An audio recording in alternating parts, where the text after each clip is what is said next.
तर कशा आहे मित्रांनो, काय विषय? आज आहे Sunday, 23 March.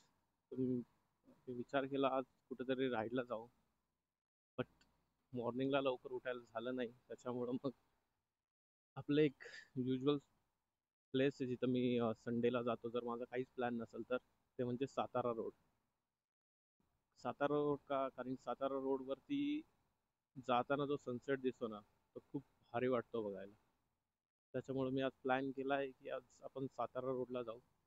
I am not sure की आपल्याला सनसेट भेटेल की नाही, कारण की ऑलरेडी आत्ता वाजले 6 आणि तुम्ही बघू शकता सूर्य आहे अजून 30 to 45 मिनिट, त्याच्यानंतर सनसेट होईल. आणि आणि आज मी व्हाईट शूज घातलाय आणि घरातनं निघल्या निघल्या शूजची वाट लागली आहे. चांगला रोड आपल्याला भेटेल मोकळा, तर आपण परत पुढच्या गप्पा मारू. आता इथं खूप ट्रॅफिक आहे आणि दाखवण्यासारखं पण काही नाही. तर भेटू नेक्स्ट ट्रिगर पॉईंटला.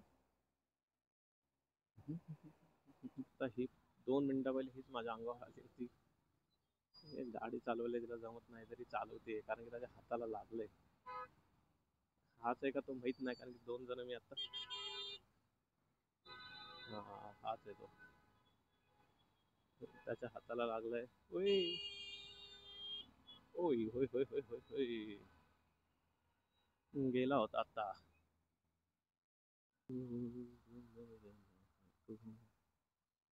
कसं आहे, सगळे रिक्षावाले जाम करून टाकतात. थोडस लाऊडली बोलणं गरजेचं असं मला वाटतंय, कारण की मला एक तर सवय नाही आहे, पण आता ती सवय लावून घेणं गरजेचं आहे.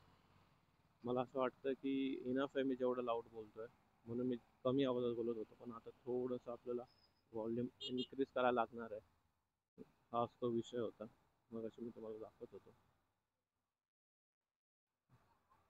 वाईच्या हाताला लागलंय, त्याच्यामुळे ती गाडी चालवते फुल रफ चालवते, फुल रफ. सातारा रोड वर जाऊपर्यंत अंधार पडून जाईल. सनसेट होतोय आणि आता मार्च एंडिंग चालू आहे, त्याच्यामुळं मी आज लायसन, RC वगैरे सगळं घेऊन चाललो. युजली मी लायसन वगैरे कॅरी करत नाही, पण आता मार्च एंडिंग म्हटलं की ते कोणाला सोडत नाही. जो पण दिसेल त्याला घे बाजूला, हा विषय. त्याच्यामुळे मार्च एंडिंग आणि एप्रिलच्या स्टार्टिंगमध्ये सगळे डॉक्युमेंट कॅरी करा, सगळे म्हणजे सगळे. नाही तर मग तुमचा विषय अवघड आहे. त्यांच्या अख्ख्या वर्षाची रिकव्हरी ना, ती फक्त ह्या 2 महिन्यात ते लोक कम्प्लीट करतात. पण जाणार इकडनं शॉर्टकटमधून फातिमानगर, वानवडी, गंगाधाम, मे बी कात्रज, आणि तिकडनं मग सातारा रोड. पण आता सनसेट तर झालाय, बघू आपलं. आणि पुण्यात मी एक गोष्ट ऑब्झर्व केली, लास्ट 6 महिने किंवा 1 वर्षापासून ना सगळे स्पीड ब्रेकर काढून टाकले. लास्ट टाइम जेव्हा मोदी येणार होता ना, तेव्हा स्पीड ब्रेकर काढायचं काम चालू झालं. मे बी मोदीमुळं किंवा माहीत नाही, पण एक गोष्ट चांगली गेली, त्यांनी सगळे स्पीड ब्रेकर काढून टाकलेत अननेसेसरी वाले. ज्याच्यामुळे कुणाला माहिती असेल याच्या मागचं रिझन, ॲक्च्युअल रिझन, तर कमेंट करा. असा सनसेट असतो सातारा रोडला जाताना, एवढा भारी वाटतो. पण आता इकडंच सनसेट चालू आहे आणि एकदम मस्त रोडच्या मध्ये तुम्ही बघू शकता. I don't know camera justice करतोय का नाही, पण जबरदस्त वाटतंय. एकदम ग्रीन मध्ये सनसेट होतोय. तू पोहोचलोय गंगाधाम मध्ये. असं ब्ल्यू कलरचे फ्लावर्स, गुलछडी, काय माहित नाही, असंच काहीतरी नाव आहे त्याचं. आपण इकडनं स्ट्रेट जाऊन जर आपण इथनं राईट घेतला तर मार्केट यार्ड, सरळ गेले की कात्रज, बिबेवाडी. तिथं आपल्याला जायचं नाही, आपल्याला जायचं सरळ कात्रजवरनं लेफ्ट. ॲक्च्युली मी तो नवीन रोड यूज नाही करत, जो नवले ब्रिजवाला आहे ना. मी खूप रेअर केसमध्ये तिकडे जातो, कारण की ना एवढं खतरनाक हॉन्टेड रोड आहे ना तो. सगळ्यांना वाटतं असंच हॉन्टेड वगैरे काय नसतं. माझ्यासोबत झालंय माझ्या नवीन गाडीची काय हालत झाली तिकडनं घेऊन गेलो होतो मी. मला माहिती आहे. काही नसताना गाडी 10 दिवस सर्व्हिस सेंटरमध्ये पडून होती. मी तुम्हाला दाखवल तो पण व्हिडिओ, मी काढलाय त्याचा पण व्हिडिओ. तो मी काय बोलत होतो, ब्लॉगिंगच्या आधीच फेमस झालोय. हा, व्हिडिओ टाकायच्या आधीच लोक फुल अरे भाई मैं करके रखता सबस्क्राईब, असे खूप सारे भेटतात आहे मला. पण मी त्यांचे व्हिडिओ नाही काढत. म्हणजे सिग्नलवर थांबला असेल तर, सर भाई कितने का लिया, त्यांना कॅमेरा बघून असं इच्छा होती बोलायची, कॅमेरा कितने का है, इसका सेटअप, आपका हेल्मेट अच्छा है, ये कितने का, वो कितने का. हो, सगळं मला माहिती आहे. नेक्स्ट टाइम पासून ह्यांना पण व्हिडिओमध्ये घ्यायला चालू करणार आहे. त्यांना पण होऊ द्या फेमस. हे के के मार्केट आहे धनकवडीच्या इकडचं. आणि पूर्ण आता सनलाईट गेली, आता अंधार झालाय ऑलमोस्ट. आपण पोहोचलोय कात्रज उद्यानाकडं. तिथं पण खूप सारं काम चालू आहे रोडचं.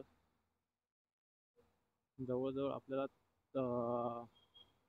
40 मिनिट लागलेत ट्रॅफिकमुळं हे एवढं डिस्टन्स कव्हर करायला. आज दाखवून कुठं गाडी थांबते का मित्रा, मागं बघ ना गाडी येते का नाही. पुढं कात्रज उद्यान आहे. त्यामध्ये सकाळी 10 ते 6 असं काहीतरी टायमिंग आहे. कुठे गेला, इकडनंच कुठेतरी एंट्री आहे, बस स्टॉप आहे, पुढलं एंट्री वाटतं. कात्रज उद्यानामध्ये ते साप जे आहेत सगळे धुळकात पडले. असं साबण लावून मस्त त्यांना धुतलं पाहिजे, त्यामुळे लावून ते. आणि एक वरती कात्रज डेअरी, कात्रज डेअरी दूध उत्पादक संघ. सगळेजण पहिला कात्रजच दूध घ्यायचे. आता त्याची क्वालिटी खराब झाली, आता सगळे अमूलकडं टर्न झालेत, सगळे आता अमूल यूज करतात. आता आपण आलोय जवळ याच्या टोल नाक्याच्या. टोल नाक्याकडे हमखास पोलीस असतात, पण मी आता टोल नाका क्रॉस करून पुढे नाही जाणार आहे. मी इकडनंच टर्न घेतो. इकडे एक नवीन कन्नू की चाय जे ओपन झालंय, मी कधी गेलो नाही तिकडं, तर तिकडं एकदा जायचंय. आज म्हटलं आज काय काम नाही तर आपण आज तिथे चहा पिऊ. म्हणजे आपण आलोय जवळजवळ 50 किलोमीटर चहा प्यायला. ते आहे चालू की बंद झालंय काय माहिती नाही. लेट्स ट्राय, बघू असलं तर असेल. तर आत्ता आपण आलो आहे कन्नुकी चायमध्ये. पूर्ण एक कॅफे हा जो आहे पूर्ण मोकळा आहे, काहीच नाही, कोणी बसलं नाही आहे. म्हणजे टेस्ट चांगली नाही आहे काय माहिती, कारण ओपनिंग जेव्हा झाली तेव्हा एवढी गर्दी होती ना, बसायला पण जागा नव्हती. पण आता जसं आपण बघतोय की पूर्ण मोकळं आहे. मागचं असं बॅकग्राऊंड याचं मस्त आहे, त्याच्यामुळे मी इथं बसलो आहे, नाही तर मी बाहेरच बसलो असतो.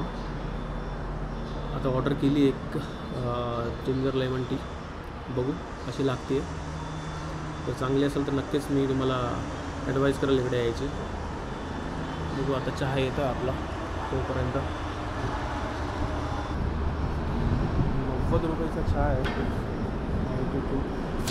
आणि असा दिला आहे, आणि वेगळं आणि जिंजर लेमन वेगळं.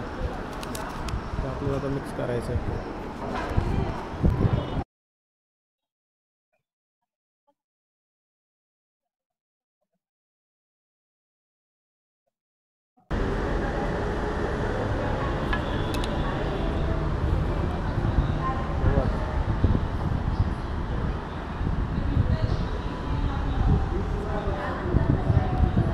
चव तर अजिबात काय लागत नाही याची.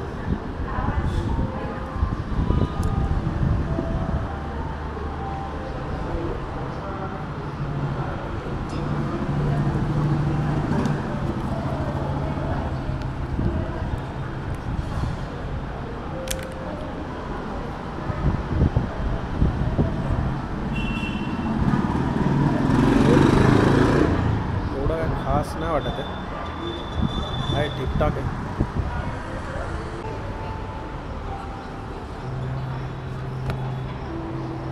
एक दोन पण नव्हतं